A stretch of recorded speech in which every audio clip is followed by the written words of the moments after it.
Guys hope your all doing well. So చాలా మంది అడుగుతున్నారు తెలంగాణ ఎఫ్బిఓ ఎగ్జామ్ గురించి చెప్పండి అని. సో ఈ వీడియోలో తెలంగాణది ఎఫ్బిఓ ఎగ్జామ్ ప్యాటర్న్ గురించి చూసుకుందాం. అండ్ ఆల్సో దానికి మన ఏపీ ఎఫ్బిఓకి ఏంటి డిఫరెన్స్ అనేది చూసుకుందాం. First Telangana FBO exam pattern ఎలా ఉంటుందంటే ప్రిలిమ్స్ ఉంటుంది. నెక్స్ట్ వాకింగ్ టెస్ట్ ఉంటుంది. నెక్స్ట్ మెడికల్ టెస్ట్ ఉంటుంది. అంటే మెయిన్స్ అనేది ఉండదు. మన ఏపీలో అలా కాదు. ఏపీ ఎఫ్బిఓకి prelims, mains, walking test and medical test. So తెలంగాణలో డైరెక్ట్ ప్రిలిమ్స్ అయిన వెంటనే వాకింగ్ టెస్ట్ అనేది పిలిచేస్తున్నారు. సో వాళ్ళకి తెలంగాణలో ప్రిలిమ్స్‌కి ఏంటంటే 2 పేపర్స్ ఉంటాయి. పేపర్ 1, పేపర్ 2 అని. ఆబ్జెక్టివ్ టైప్ 200 మార్క్స్‌కి ప్రిలిమ్స్ అనేది. ఆ పేపర్ 1లో ఏముంటాయంటే జనరల్ నాలెడ్జ్ 10థ్ క్లాస్ స్టాండర్డ్స్ 100 మార్క్స్‌కి. సో ఏమేమి కవర్ అవుతాయంటే కరెంట్ అఫైర్స్ మీద క్వెషన్స్ అడుగుతారు. జనరల్ సైన్స్ గురించి, ఎన్వైర్న్మెంటల్ ఇష్యూస్ గురించి అడుగుతారు.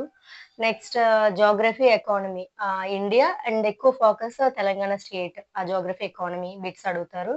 నెక్స్ట్ పాలిటీలో అయితే చాలా స్పెసిఫిక్‌గా మెన్షన్ చేశాడు. Salient features of Indian constitution ఆ టాపిక్ చదువుకోవాలి. నెక్స్ట్ పొలిటికల్ సిస్టమ్స్ ఈ టాపిక్ చదువుకుంటే చాలు పాలిటీలో. నెక్స్ట్ హిస్టరీ గూడా ఏన్షియంట్, మెడివల్ అదేం చెప్పకుండా మోడర్న్ ఇండియన్ హిస్టరీలో ఇండియన్ నేషనల్ మూవ్‌మెంట్ ఫోకస్ చేయమన్నాడు. ఇండియన్ నేషనల్ మూవ్‌మెంట్ గురించి చదువుకుంటే చాలు. నెక్స్ట్ ఎలాగో Telangana history, Telangana movement, Telangana history అనేది చూసుకోవాలి. నెక్స్ట్ తెలంగాణ స్టేట్‌ది సొసైటీ గురించి, కల్చర్, ఆర్ట్ అండ్ లిటరేచర్ వీటి గురించి చూసుకోవాలి. నెక్స్ట్ కొన్ని social awareness questions like gender equality గురించి, ఎథిక్స్, వీకర్ సెక్షన్స్ వాటి గురించి అడుగుతారంట. సో, ఇది పేపర్ 1 100 మార్క్స్‌కి. నెక్స్ట్ పేపర్ 2 ఇంకో 100 మార్క్స్. ఇది జనరల్ మ్యాథమెటిక్స్. ఇది గూడా ఎస్ఎస్‌సి స్టాండర్డ్స్ 10థ్ క్లాస్ స్టాండర్డ్స్. ఇది కూడా చాలా లిమిటెడ్ టాపిక్స్.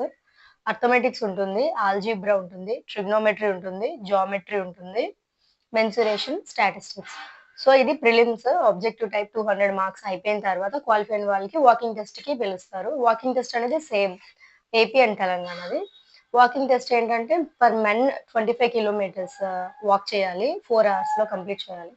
అదే విమెన్‌కి సేమ్ టైమ్ అనమాట. అంటే అదే 4 అవర్స్ 16 కిలోమీటర్స్ అనేది మనం కంప్లీట్ చేయాలి. సో, అది వాకింగ్ టెస్ట్. వాకింగ్ టెస్ట్ తర్వాత మెడికల్ టెస్ట్ ఉంటుంది. మెడికల్ టెస్ట్ తర్వాత ఆబ్వియస్‌గా మెరిట్ వాళ్ళకి రిక్రూట్‌మెంట్ అనేది తీస్తారు. సో, సో ఏపీతో కంపేర్ చేస్తే ఎగ్జామ్ సిలబస్ గాని, ప్యాటర్న్ గాని కొంచెం సింపుల్‌గా ఉంది. సో, తెలంగాణ స్టూడెంట్స్ ఎవరైతే ఉన్నారో యాస్పిరెంట్స్ వాళ్ళు ఎఫ్‌బీఓ ఎగ్జామ్ ఈజీగా ప్రిపేర్ అయ్యి కొంచెం ఫోకస్డ్‌గా ఆహ్, క్లియర్ చేయొచ్చనమాట. All the best guys. ఇంకా ఏవైనా డౌట్స్ ఉంటే కామెంట్ చేయండి. Thank you.